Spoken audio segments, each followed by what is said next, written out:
Hola, soy Alberto Barizat, estamos en Radio Sultani y les presento mi programa y cómo sigue.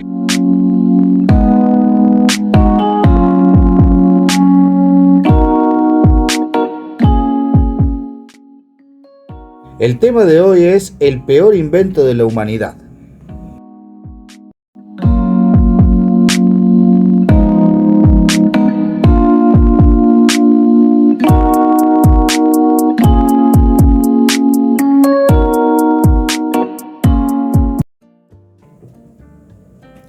Nuestra historia en este planeta Tierra ha sido muy larga y hemos pasado muchísimos aires, tanto de prosperidad como de destrucción. Hemos descubierto lo que era el fuego hasta el día de hoy, mandar satélites, crear comunicaciones entre cualquier parte del mundo. Yo hoy con un celular vos podés saber en este mismo momento cuánto es el PBI per cápita de Tailandia y de Bielorrusia en tan solo 20 segundos, cuando antes era ir a la biblioteca, buscar el libro, leerlo y buscar lo que te hiciera falta. Estos avances, si bien han mejorado nuestra calidad de vida, nuestra evolución ha sido afectada por estos cambios tanto económicos como sociales, conllevaron un desarrollo y un avance muy importante para todos, la alimentación fundamentalmente, pero nuestra historia, como las grandes historias de los imperios, siempre tienen lados oscuros, lados sangrientos si querés. Nosotros, en la época, nosotros me refiero como a la humanidad, no solamente a los argentinos, que hemos pasado una época que se llamó la Revolución Industrial, que fue el apogeo del desarrollo, los inventos, la creatividad, la búsqueda de soluciones para los problemas cotidianos de nuestra modernidad. Antes la única necesidad era un techo y comida. Y hoy, al tener esas necesidades ya cubiertas, nosotros mismos vamos generando nuevas necesidades. Bueno, esto ha sido así por miles de años, hasta que llegamos a unas épocas en donde se empezó a tratar con el desarrollo atómico, la energía atómica. Y eso es lo que yo considero dos cosas que son el peor invento de la humanidad. Uno, la bomba atómica. El pináculo de las armas para eliminarnos entre nosotros mismos. Y la guerra es lo segundo. Porque en la guerra, mejor dicho, las armas si querés, pero también incluye la guerra, va todo en un todo. En la guerra no existen ganadores, solo perdedores, que unos pierden más y otros pierden menos. Entonces, el peor invento ha sido ese. A lo largo he visto muchas películas, muchos documentales, he leído muchos libros respecto a la energía atómica, que muchos consideraron alguna vez en su momento de que fue creación de Albert Einstein. Bueno, eso es mentira. Albert Einstein no fue el que dijo quiero hacer una bomba nuclear. Simplemente utilizaron el conocimiento de Einstein, de alguien que capaz que le suene este nombre porque estuvo en una película, Oppenheimer, ese mismo. Sinceramente esa película yo no la disfruté, me pareció mala porque yo conozco su historia, la conozco del Oppenheimer. Y perdonándome la crítica, considero que lo quieren humanizar demasiado Oppenheimer, puesto que él era consciente de lo que estaba creando, y no porque haya recitado un par de frases de hindús les va a cambiar sus acciones. Es concreto. ¿A qué viene todo esto? Trayéndolo más un poco a nuestra realidad, es por respecto a el conflicto en la escalada del conflicto entre Rusia y, no diría Ucrania, diría Rusia contra la OTAN. Porque seamos sinceros, esto ha sido así, no es que estoy acá, no hay que tomar una postura de que si uno es blanco o el otro es negro, si uno es bolchevique o es menchevique, no. Acá hay que analizar la historia, que es lo único que nos puede decir cómo hemos llegado a esto, ¿no? Porque esta guerra no salió de un zapallo. Claro. Lo mismo que la guerra entre... En Medio Oriente. En Medio Oriente, exacto, Silvi. No salen de así, las guerras no se hacen de un día para el otro. Las discusiones en el tránsito, sí, salen ahí de todo, pero todo tiene un porqué, todo tiene una explicación y es analizar la historia. Veamos. Este conflicto con la OTAN, primero que nada la OTAN se creó justamente para evitar el avance de la Unión Soviética hacia Occidente. Lo cual, bueno, hoy es lo que se conoce. La OTAN, principalmente comandada por Estados Unidos, tiene países miembros. Y hay uno que es un país asociado, que es Colombia. Colombia es un país asociado, es decir, que no forma parte de la OTAN, pero contribuye. Los otros países, Estado de la OTAN, el organismo, exige el 2% de su PBI. ¿Para qué? Para las armas. Entonces, este expansionismo armamentístico que ha vivido la OTAN, bueno, muchas armas nunca es buena solución. Entonces, llegó un momento en que en el año 2014 ocurre la primera crisis de Crimea. Crimea es una parte ubicada en lo que hoy es Ucrania, el este de Ucrania. Vos viste, recordemos también de que la Federación Rusa fue la Unión Soviética, y la Unión Soviética tenía dentro a Ucrania. Uh-huh. Entonces, una vez que se disuelve la Unión Soviética, Ucrania se transforma en un país. La bandera de Ucrania es azul, dos franjas horizontales, es azul y amarillo. Eso tiene un simbolismo. El amarillo es por el trigo, el color amarillo es por el trigo ucraniano, que básicamente cuando empezó este conflicto se vio claramente la repercusión que tuvo a nivel mundial el trigo, los precios de este commodity se disparó por las nubes. El cielo y el azul es el cielo ucraniano. O sea, te están diciendo de que ellos viven del trigo, que es su principal activo. Por otro lado, una vez ya estos países separados, ocurre en Ucrania lo que fue Chernobyl. ¿Recuerdan Chernobyl? Fue ubicado en Pripyat, que está muy cerca de Bielorrusia, está ubicado al norte de Ucrania, Pripyat. Bueno, ocurrió esta catástrofe nuclear y bueno, viendo las amenazas que hay hoy, tanto de armas nucleares como no convencionales, te das cuenta de que hace mucho tiempo que seguimos molestando a un dragón infernal, porque nada, ya vimos lo que fue el accidente de Chernobyl. Hoy, después de 30 y pico de años del accidente, tuvieron que meter un sarcófago nuevo, porque la radiación los estaba destrozando, y porque la radiación funciona así. Materiales altamente tóxicos sumados a que se ha fundido en Pripyat, en lo que fue Chernobyl. Y hoy justamente ahí existe como el objeto más caro de todo el mundo, que se llama la pata de elefante.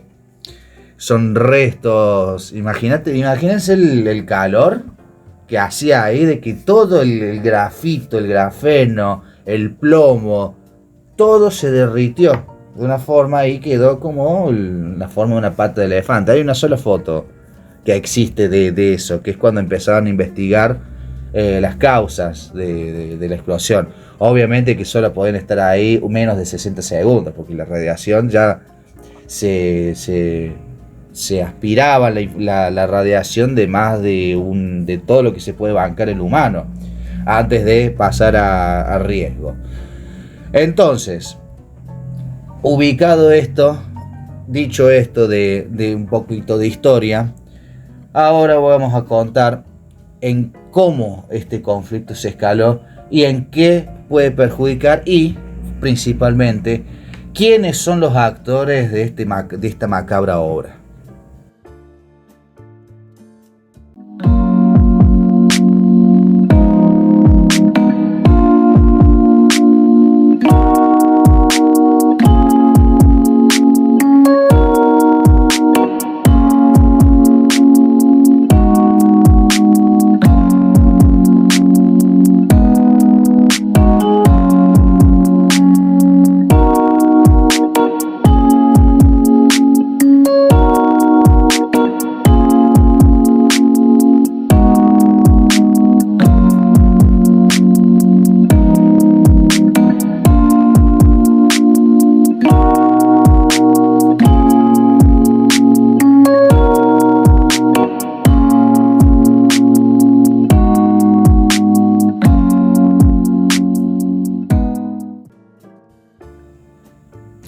Nuestros principales actores, bueno, empezando por los más obvios, ¿no? Rusia y Ucrania.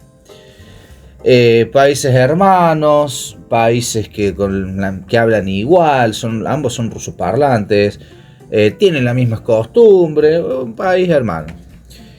Luego tenemos a todos los que son los miembros de la OTAN, que son los que realmente quieren esta guerra. Porque yo entiendo a Volodymyr Zelensky de defender su pueblo, yo lo entiendo perfectamente, pero somete a su población primero a vivir horrores, porque es su propia gente. Además, teniendo en cuenta el plebiscito que se hizo en todo lo que fue Donetsk y Donbass, que son los ejes que detonaron este conflicto hace ya tiempo, ellos se percibieron rusos. Entonces, bueno, si ellos se perciben rusos, tienen que ser rusos, ¿no? Y ahí empiezan los conflictos. Y ahí empezaron los conflictos. Y la OTAN empezó a meterse porque justamente altera su propia naturaleza. El objetivo de la OTAN era de que Rusia no se acercara hacia Occidente. Al no acercarse a Occidente, bueno, iba a estar controlado los rusos. Pero resulta de que la OTAN fue expansionista hacia el este. Se expandieron hasta lo que fue el este.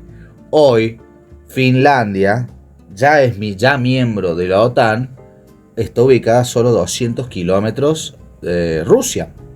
Son vecinos. Georgia también está muy cerca. Y entonces se empiezan a como encerrar a Rusia. ¿Por qué? Porque Rusia tiene un recurso muy importante, que es el petróleo. Petróleo ruso, bueno, ya hemos visto cómo han caído los barriles de petróleo por este conflicto. Luego, en estos actores de la OTAN, hay miembros más activos que otros, porque muchos países son miembros de la OTAN, pero mantienen un perfil bajo y simplemente dando el 2% de su PBI para las armas. Pero los más activos aquí, en la OTAN, bueno, principalmente Estados Unidos. Estados Unidos, bueno, crea como el mayor contribuyente de la OTAN. Luego están Francia, Alemania, Polonia y ahora Finlandia. Estos países, yo no sé si es una rusofobia o el concepto, no podría decirlo concretamente, Pero lo que sí es de que me suena un poco raro. Sí, está bien, los rusos no son santos de mi devoción, pero tampoco los veo como que son el demonio con la botella de vodka bailando arriba de la mesa como se plantean. Y esto yo ya lo he tratado en un tema anterior, que fue la colonización cultural, de que en todas las películas donde ponele, alienígenas invaden el mundo, y el mundo en dónde está, en el estado de Nueva York. Por otro lado, el enemigo número uno que atenta contra todos, el ruso, como el latinoamericano, es el narcotraficante. Eso siempre se ha tenido como ese esquema, ese estereotipo. Entonces por eso me resulta muy curioso escuchar a los polacos de que todo esto es parte del gran imperio ruso. Insisto, no son santos de mi devoción. Ningún país es perfecto, todo el mundo tiene sus muertos en el placar. Pero tampoco creo de que es una exageración, o sea, me parece tan exagerado decir de que los rusos vienen a comerte el riñón izquierdo y que los estadounidenses son los mejores que hay en el mundo. Ni uno ni lo otro. No son perfectos los dos. Pero esta escalada del conflicto hace alusión principalmente a lo que fue el nombre de este programa.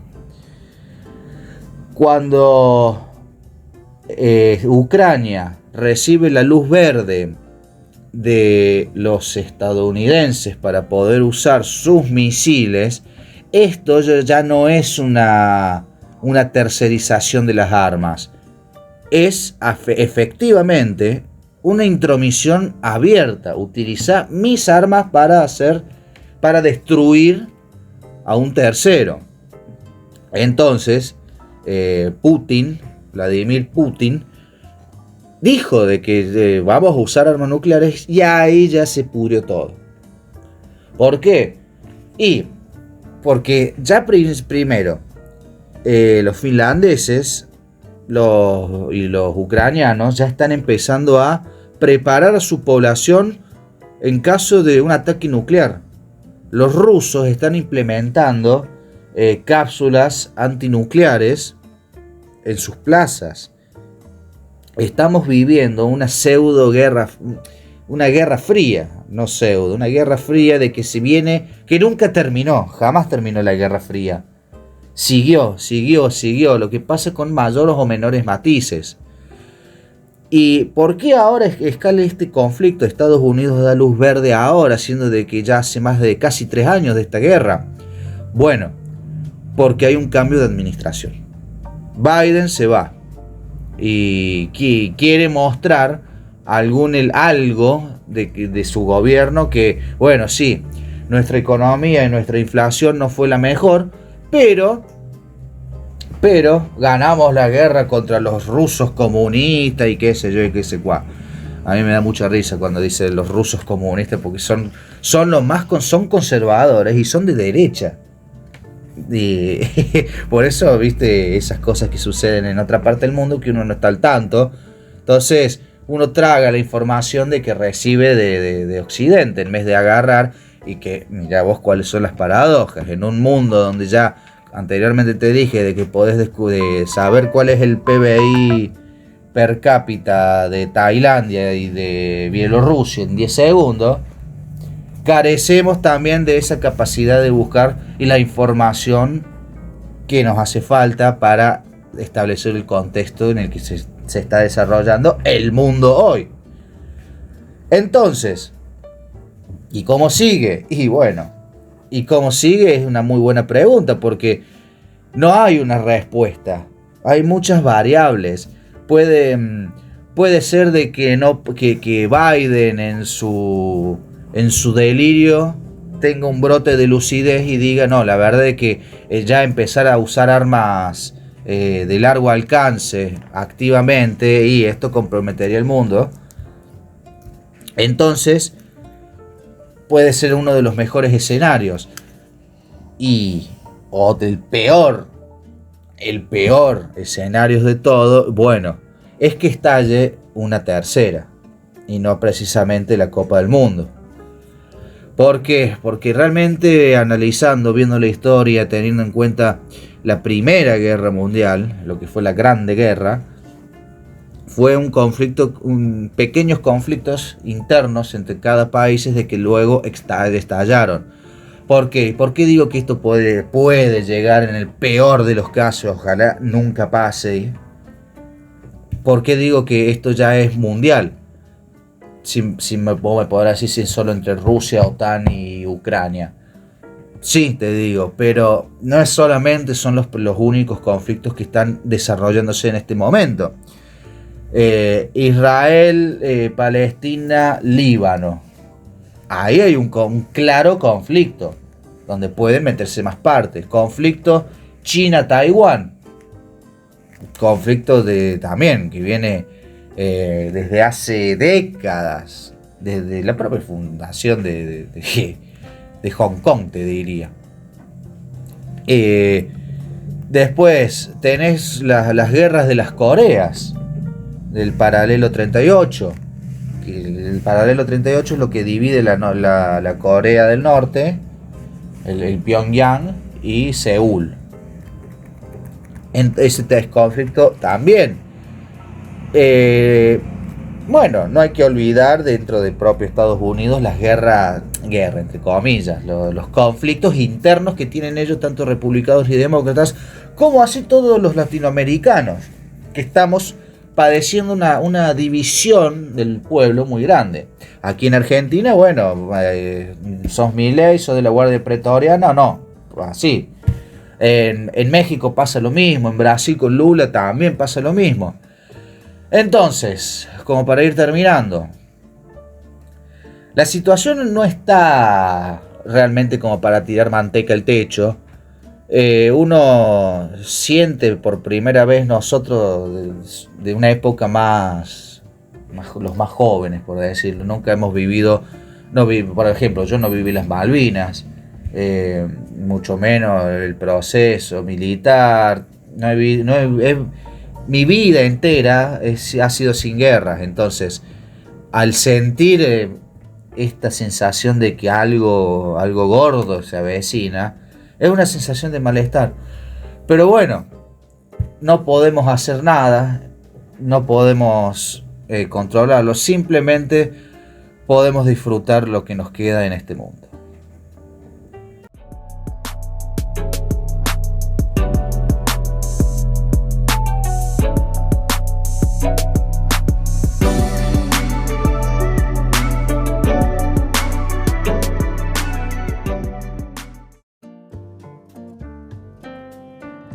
Esto fue ¿Y cómo sigue? Gracias por seguirnos en Radio Sultani, seguirnos en nuestro canal de Spotify.